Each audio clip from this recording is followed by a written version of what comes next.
أنا محمد عبد الخالق صاحب شركة الولايات المتحدة العربية للصناعات الصغيرة والمشروعات الصغيرة. أنا كنت أحد بائع الجائلين في يوم من الأيام، فقررت إن أنا أنشئ شركة وأحاول أطور البائع الجائلين لما لقيت فيهم إنهم قوة اقتصادية فعلا. هم مشكلة بالنسبة للناس دلوقتي، لكن هم حل المشاكل كتيرة جدا. الناس دي كل اللي محتاجينه بس مجرد تطوير في الشكل وفي الأداء وتدريبهم إنهم إزاي يشتغلوا وإزاي يعملوا بمهارة وندمجهم داخل الاقتصاد الوطني، لكن هم فئة مهمشة.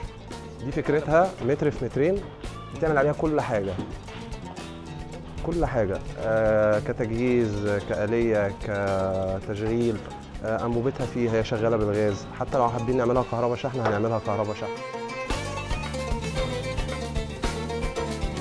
من خلال الممارسة لقينا فينا حاجات احنا ما كناش متخيلينها فينا، لدرجة ان احنا فكرنا ان احنا نعمل أول توك توك مصري، وده إن شاء الله رب العالمين هتشوفوه خلال 3 أشهر أو 4 أشهر.